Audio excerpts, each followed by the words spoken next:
We're also focused on trying to hide or rewrite our unspoken stories, that we forget what we can learn from them, what they teach us about ourselves. Good morning, everyone. I have been reading this amazing book called Reservoir by Livi Michael, and I just thought that because it has a lot to do with water, I would take you to the water and talk about it along the way.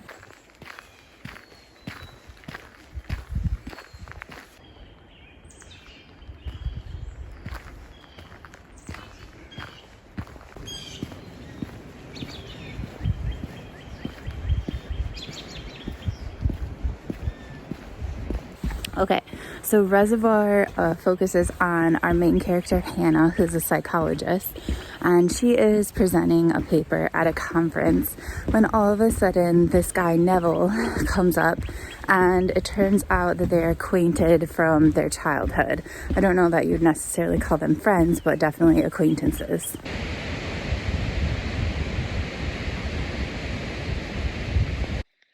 And you learn straight from the start that Hannah wants nothing to do with Neville. She is trying to decide if she wants to play it cool or avoid him, but she is so anxious over the fact that he is there. And at first, it kind of feels like not so much gaslighting, but it almost seems like she is just super paranoid and no one else around her really sees why it's really bad that Neville is there. And she doesn't really go into details about why it's bad that Neville's there either. And it's all kind of kept internal. So it's just this really unsettling feeling at the beginning of the book.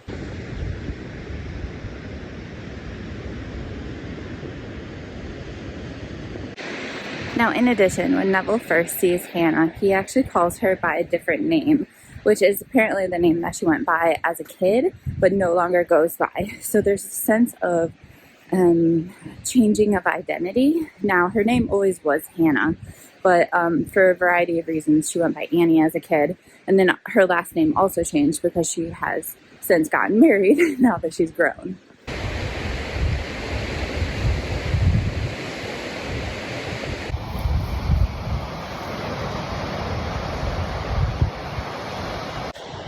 Now, the other thing that feels a bit off at the beginning of the story is Neville has apparently come to the conference only for her, to hear her speak, because he is so fascinated in her work. However, he apparently has no idea who she actually is. Like, he was very interested in this Hannah person, but had no idea it was his childhood friend, which doesn't really make sense because with the internet, like with Instagram, with Facebook, with Twitter, like, you know who people are. It's not like there's not an image of her somewhere on the internet.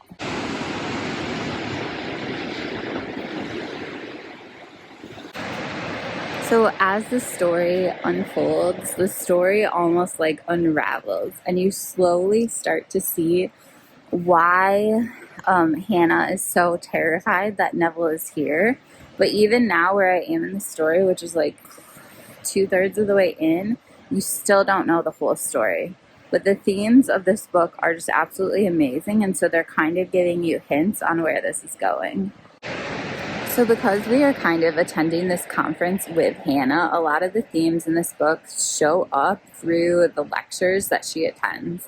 And the first lecture that's mentioned in this book is by her friend Heidi. The title of the lecture is Redactions of Culpability. And it's essentially this idea that different countries have different rules and laws about basically at what age someone can be tried for a crime and like what their age of criminal responsibility is.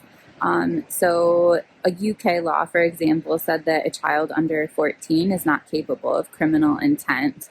And there's lots of other research that she included in her talk about brain development and how like the frontal lobe or whatever doesn't even develop until mid-20s for a lot of people, guys even later.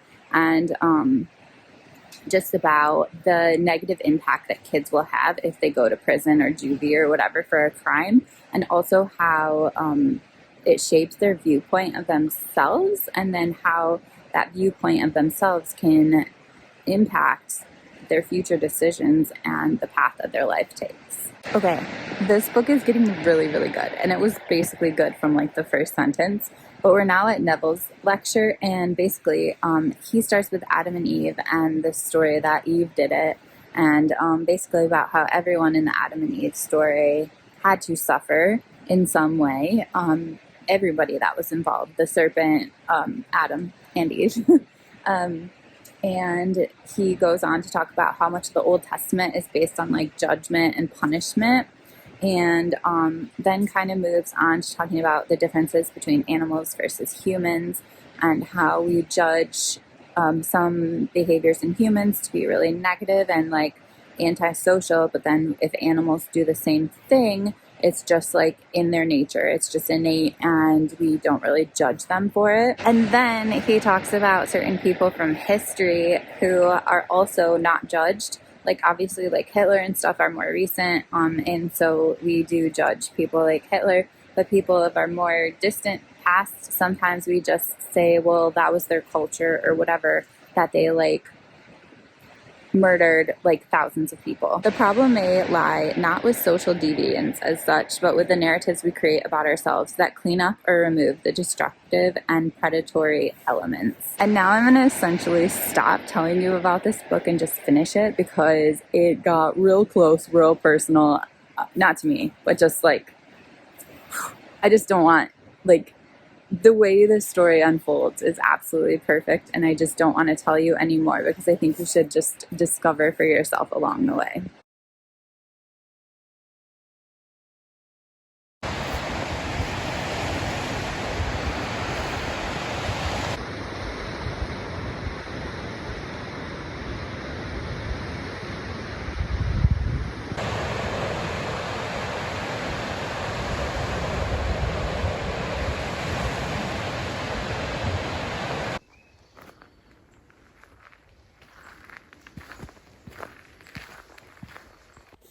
Done. I just finished this Reservoir by Livi Michael.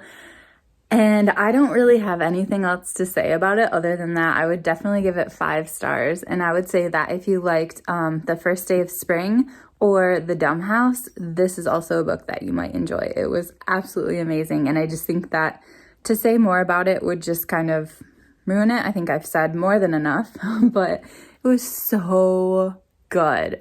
Please let me know if you've already read this and what your thoughts are, and if you've read other books by this author. It's about to be an auto buy for me, this author.